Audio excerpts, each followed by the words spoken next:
toda crítica ela implica numa questão ética muito forte. Então você tem que também tomar muito cuidado com o que você fala para não cair numa certa leviandade. O efeito que isso possa ter também não só na opinião pública, não só na cultura de modo geral, mas no próprio trabalho de um artista que investe, né? Investe seu tempo, investe sua emoção, investe dinheiro, né? Investe muita coisa na sua produção.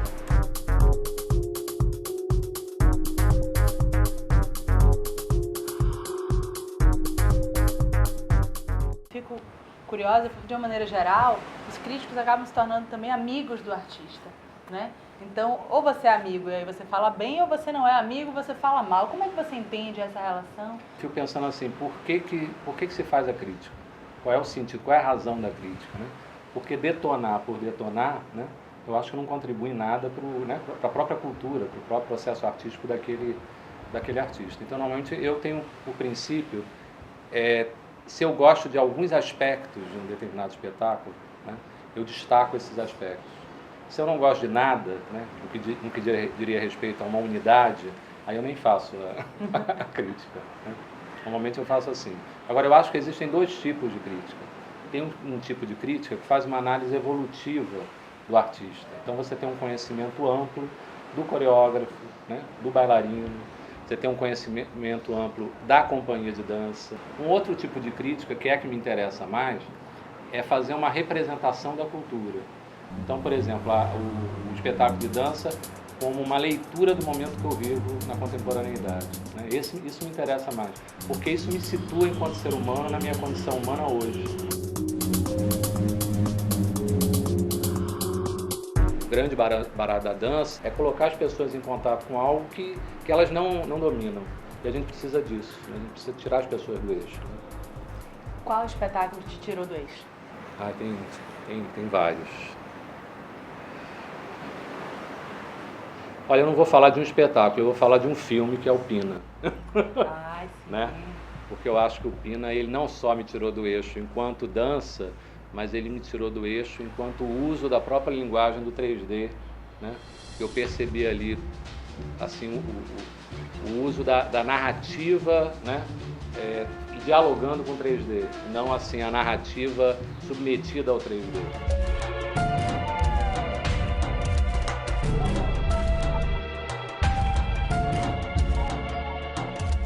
Tem um contexto que não é só local, que é um contexto de valorização do conhecimento. O que a gente tem visto é que a posição de crítico não está mais só em alguém que tem o papel de fazer crítica. Os artistas começaram a fazer crítica, em muitos sentidos, a gestão de projetos artísticos também tem ações que estão relacionadas com reflexão crítica. Os professores e pesquisadores acadêmicos, que de alguma forma também já está relacionado com um certo lastro, que tem a ver com reflexão em relação à arte e à dança, também de alguma maneira produz um fazer crítico.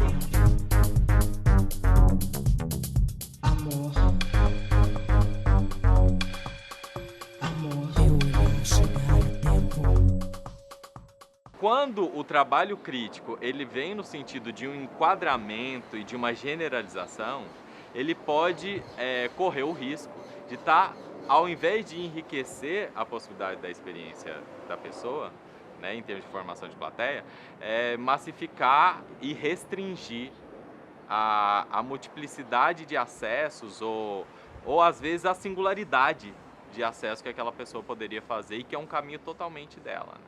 Um espetáculo que tenha te marcado? Recentemente, aí nesse último ano que eu vi, foi um trabalho que pude ver em São Paulo e rever aqui em Salvador, da Marta Soares, que é um trabalho que chama Vestígios. E o resultado final é ela em cima de uma grande mesa, soterrada num monte muito grande de areia, com um ventilador na ponta da mesa. E a instalação se passa durante o tempo com uma grande experiência que é exatamente essa, da passagem do tempo na medida em que a areia vai sendo soprada pelo ventilador e pouco a pouco vai revelando o corpo soterrado ali dentro.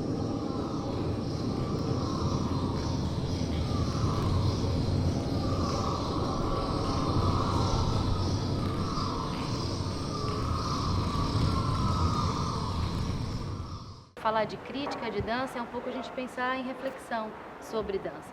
Então, como que a gente pode criar um vocabulário de palavras mesmo para falar sobre dança, o que se observa e como se recebe a dança, ou quem produz a dança, como se falar do seu trabalho. Uma coisa que a gente mexe muito com os nossos alunos na escola de dança é como falar sobre o seu próprio trabalho. Eu fiquei pensando, quando você me disse do tema dessa entrevista, eu fiquei pensando que o crítico de dança é aquele que é um artífice do ato de escrever sobre dança.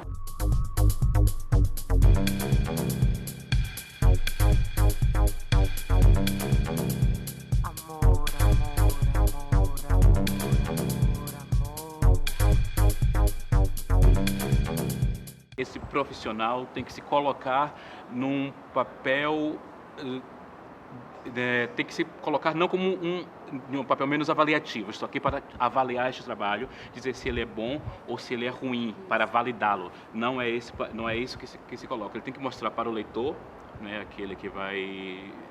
a quem aquele texto vai chegar, que tem uma formação, uma trajetória, um contexto, hábitos e intimidades diferentes, pode ser pessoas de diferentes faixas etárias, de diferentes profissões, diferentes contextos culturais, sociais. Então ele tem que se colocar como alguém que está promovendo um diálogo possível. Aquela crítica é apenas uma possibilidade de diálogo. Inclusive tem aí um espaço que você está coordenando agora, um mural. O mural. Que várias pessoas, inclusive que não tenham formação nenhuma, que não sejam pessoas a priori tão próximas ou tão íntimas desse universo, podem também escrever, se aventurar nesse exercício. Sim, por 2 anos ele funciona como observatório. E esse ano a gente resolveu tirar um pouco esse nome, esse nome pomposo, assim, observatório, e transformou em mural. Um mural onde você chega lá e coloca a sua mensagem, onde você vai lá e coloca seu post. É um mural de um festival do Viva Dança, mas ele não está severamente ligado à programação do Viva Dança. Pode escrever sobre alguma coisa de dança que não esteja ligada diretamente a essa programação. Então é isso, ampliar olhares. Nós tivemos textos de arquitetos, de dançarinos mesmo, e eu espero que ampliar cada vez mais. Assim, né? Mostrar que as leituras são polifônicas.